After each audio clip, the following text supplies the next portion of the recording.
Everybody, welcome to What the Flick. Mad Men Season 7, winding down. We're almost running out of episodes. Episode 11, Time and Life, Brett Erlich, Alonso Duralde. This is the episode where not only Sterling Cooper Price ceases to exist, or is about to, but it's the episode where Don Draper monologues no longer work on people. Yes, that's absolutely right. That is the last taste in our mouth, isn't it? When they're... Oh, no, it's not. It happens a couple times. It felt like it. What were the couple times? Because one that stands out to me is after they dissolve the agent. First he's doing the pitch to the McCann guys about what Sterling SCP West is going to be. They're like, minute. And then when they make the announcement to the staff at large and everybody's just mumbling and distraught, he launches into this whole, this is a beginning, not an ending, and no one's having it. Yeah. And so this is the guy who, you bring in to talk about the carousel or whatever and charms the hell out of everybody, and it's not working anymore. I've worked at companies like that where it's like, no matter how sad you feel about everything and the state of the company, I'll let you guess which ones I worked for. But like you get sad at the state of the company, and then they would just show up, all these people. For us, it was the CEO and the president of the company, and you would just go like, oh my God, we are here because we're fighting a war against evil, and life is gonna get better. And then like the 10th time they do that, it just loses its flavor. And this was one of those things. It also reminds me, you don't watch Game of Thrones, but in Game of Thrones, there's some times where like, it feels like you could just do the same thing over and over again, and the person that's doing it is badass enough where they'll carry it off. But like, it's that's a show that just is like, hey, you can't do that too many times or you're gonna die. Yeah, Douglas MacArthur. Yeah. You just, this is, and it's very real. This is the aging of the people that are in the show. And, that magic that they once possessed. We saw flavors of it in earlier episodes where, the younger generation, as we talked about last week, just comes in and is like, you're just handsome, and that's the only part of your edge. Where, like, over time, you just lose it, and people lose faith in you, and that's it. So we're winding down, and I think, again, I never really like to be the person who predicts how things are going to end, but I really do kind of feel like Don Draper and his ilk kind of become more irrelevant as the decades change and as the times change, and so it's interesting to see now what kind of safety nets the show is going to give them. Peggy obviously is going to be great at McCann, and then after that she's going to be able to write her own ticket. God, I'm blanking on her name. Pete, the other lady, Joan. Sorry, God, it's okay. Not enough coffee today. Joan.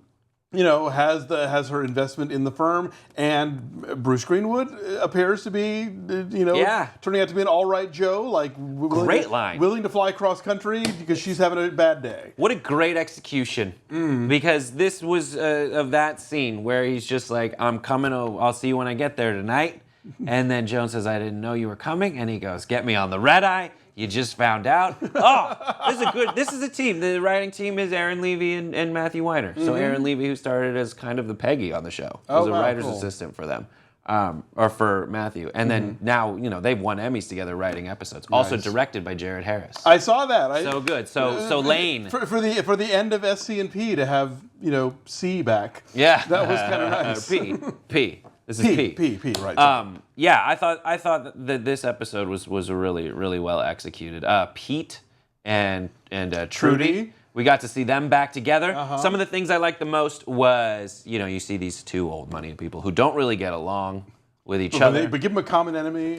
But just like that moment, I was like, I'm pretty sure when that guy walks into the room, they're going to turn on this moment of, we know how to exist in proper society. And they do. They stand up, oh, we're so glad to be here together. Yes, Connecticut. Yes. And so they're trying to get their daughter into a country day school, and Greenwich Country Day. Yes. So what is that school? What's that is fancy schmanz. I mean, there are country day schools around the country. Yes. But yeah, Greenwich Country Day is a thing. And funny enough, she asked to be left anonymous, but a friend of mine who watches the show and watches What the Flick was telling me that she was married to a guy who was principal at that school, and she said fistfights not uncommon. Really? Angry parents who were pissed off because like their kids weren't getting high enough grades or they didn't get in or whatever, would routinely punch administrators and teachers. That's amazing. So this is a thing that happens at the Greenwich Country Day School. I don't doubt it. There was a couple, there's Bing Elementary is an elementary school in Palo Alto. It's technically on the campus of Stanford, and I had some friends who were teachers there.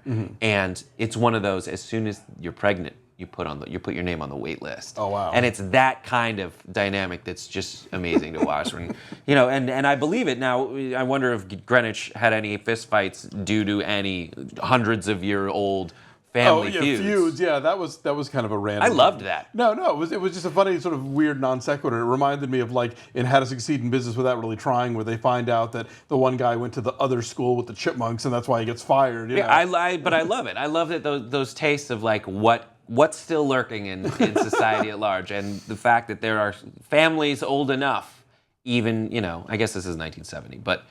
Families old enough where those kinds of feuds still grudges, bear out. Those grudges, that's insane to me. And I do love the fact that Tammy's drawing of Pete is just a floating head with a mustache. Yeah, I got that. I thought that was good. So and then Trudy, did you feel like Trudy had any kind of lingering affection sexually for Pete? I thought they were just going to start boning. I think certainly when somebody punches somebody else on your behalf, yeah. sometimes it's kind of it's a plus. Yeah, I wonder what's going to happen, because right now we're at that part of the show where I'm just waiting for people to pair up. I had that feeling of Stan and Peggy a little bit. Sure, I wouldn't be shocked, frankly, if Pete and Trudy got back together out of strictly just sort of convenience, right? Like it's equilibrium. It's the least objectionable path. Like, I'm tired of dating. I'm tired of being treated like a whore by all these married guys because I'm a divorcee and they think that they're going to get me into bed. Like, our daughter is not getting treated seriously because her parents are split up. Even though divorced money built Greenwich, I love that. So good. It's like I could just see them being like. Fine, let's just be married, and just because it's less of a pain. Not that they like each other anymore, Let's talk about. So Pete went in and pulled Peggy aside and was yes. like, "Here, I need to give you the go ahead here." I thought they were gonna bang. No, that ship has sailed. What's wrong with me? I think everyone's gonna have sex. Maybe that's the old me. Is there like a Mad Men XXX parody you've been watching or something? I think it's seasons 1, 2, and 3. But there's that part of me that maybe that's me pining for the old Mad Men. That everyone now in the show is grown up. Well, yeah, they're this 10 years now have passed, or it's 10 plus. So isn't that crazy? And how long have they been shooting for? Something close to that. I feel pretty much. Yeah, because I feel like sometimes it's more than a year passes, and I think that's a really good decision because I get to watch Sally is now a woman, that batshit crazy kid. Mm. Is now like a blossoming young adult. Yeah, and that's such a crapshoot when you cast somebody that young. It's like, are they going to turn out to be good at this or not? Then yeah, Kieran Shipkin's been great. It's like it's the Boyhood thing, Yeah. How do you know that this kid is going to wind up giving you the goods 10 years later? And 10 years later, the bads 10 years later. So the Peggy and Stan have a moment. Yes, that was, and it's there's like you can still sort of map out who knows about the baby, and up till now I think it was just Peggy. And Pete and Don. Yeah. And so now for her to confide that to Stan, I mean, not everything, but that it happened at all. Mm-hmm. That was a moment. That's a big thing. Elizabeth Moss is such a great actress. God, she's good. Just everything about her, and it's not like what I typically when I think great actress. I don't think about that. I think she gives you a completely new flavor of what a great actress can do. She every line that she has, not every line that she has, but so much of it, like, especially when she gets a speech like that, comes wrapped in all the stuff she's not saying. Yeah. Also in the scene with the corporate headhunter guy of like the idea of, wait, I have to stay at McCann, I can't, couldn't I, aren't I? Yeah. They're all, what she's not saying so infuses the material, and that is great acting. And her monologue, though, is the most what I am saying. Is so I am saying everything to you, Stan. Yeah. Pretty much. If you're listening to me. Yeah. Oh, I thought it was so great. And then just like, I know that she's wrapping it in like, oh, my friend, what if she, this random woman, but it really is so matter of fact. And in terms of things that, she can't say, it is a super articulate placing of where she's at in relation to men in the workplace, the other scenes we've seen her go through. And then just like that very Peggy, if I were to say like, what's a Peggy moment? A Peggy moment is one of those furrowed brows, like, I don't understand how anyone could think anything other than this. And how are you not seeing this? Yeah, so great. We were talking Dawn and Shirley. I think it's the first time Dawn's had dialogue this half of the season. Yeah, Dawn. So I'll tell you, they've got an interesting decade ahead, those two. So I really want to know where that's going to go. You want to see the Dawn and Shirley show? Sure. Of all the spin-off possibilities, that's certainly one of them. They share an apartment. Yeah. They go to work for Putney Swope. I don't know.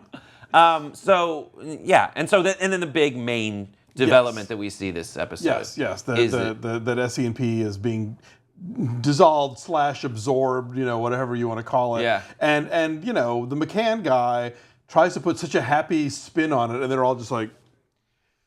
But I felt like the facial responses from. Well, no. Ted is excited because Ted is perfectly happy to disappear into a giant corporation where he can just have his little corner office and do his little things and not have to sort of be a face or be, be a big fish in a small pond. He's very happy to be a medium-sized fish in an enormous pond. Yeah. And that's the opportunity he's going to have when they go back to McCann. But, Joan nailed it. She goes, they didn't offer any of those to me. Right. Yeah, you need to look at me for any of those clients. It's so real. I really like what they were able to do to my mind in this show, in this episode. In this episode, they were able to give me an idea of what an entire series arc might be, where it's, to save the day, something we're familiar with them seeing. They come up with this idea to save the company, and oh my God, now I see the entire show where Dawn and company move out to California, with an aching in their heart, and then they just go and they have like this entire company blossom and flourish. And it becomes Aftermash. Yeah, there we go. Yeah. And I saw it all in the same way that Dawn visionaries see things. Sure, of course. And are able to communicate them. And so I saw this without even really seeing it felt plausible and, smart business, like that it would make sense to McCann to do it because of the conflicting clients and da-da-da. Yeah, you're right. It wasn't this nutty, like, Hail Mary. And actually, the pieces all fit together and you could see where they were going to maybe make that work. And then just like, that's why it's so devastating when Don's in the middle of this great pitch and he's got the visual aids and everything. They're just like, somebody unplugs the record player. It's just not, no. Takeoff aborted. Is this a success, though? Because, like, on paper, they've succeeded. Yes. In that it's the kind of thing where if you want to, this is sort of, I haven't really watched much of the show because it's not one of my work shows, but Silicon Valley, the whole thing is like, you've invented this amazing web browser thing. Do you immediately sell it off to the giant company and take your millions, buy an island and go away? Or do you use it as the linchpin for your own quest to create a giant corporation of your own? Yeah, and we see this, and that's in real life. There's like Instagram, which was like, what is it? It was on Jeopardy the other day. Instagram, in a year, had 12 employees, no profit. They sold to Facebook for $1 billion. And they were fine. But then you see people like Snapchat who are getting offers for billions and billions of dollars, and they're like, nope, we got this. I see what it's like to want that. What others might define as a modest success, others might define as a huge success. Right. But I definitely see in people like Don Draper, like I've decided to take my life in my hands, where I would assume a completely different identity. Right. And success to me is only success on my terms. And this is just, what's going to become of it? What do we see? He plighted his troth to Sterling Cooper, and so. Where does that leave him? What do you think's going to happen with the remaining 3 episodes? Again, I never like to predict. I don't know. Aren't they still mad at Don for the cigarette letter? Yeah. That's going to come. It was tough. My girlfriend stopped me and was like, why are they letting Ken Cosgrove? Oh, Ken Cosgrove. Ken Cosgrove. We have to talk about that. Yeah. Okay. And I could totally see, as a disgruntled employee of Roger Sterling, rolling around in his mind the moment when he gets to do what he does in this episode. Oh, yeah. Just take him aside. And just to be like, no. Yeah. And then walk out. 20-year-old bottle of wine. Yeah. Bye-bye. Oh. And it's, and on the one hand, you understand the deliciousness of that when you are in that position and you want to be able to do it. And at the same time, you're thinking, oh God, like put that aside. I know there's a petty thrill to be gotten out of this, but like just be a mensch for 2 seconds and let these guys, you know, keep The you guy on. lost his eye, though. He did lose his eye. So, anyways. Yeah, so I enjoyed the episode much Really better good than stuff. last week. Really good stuff. So yeah, we're winding down. We're going to miss it terribly when it goes, but we will be back next week with more, so come back.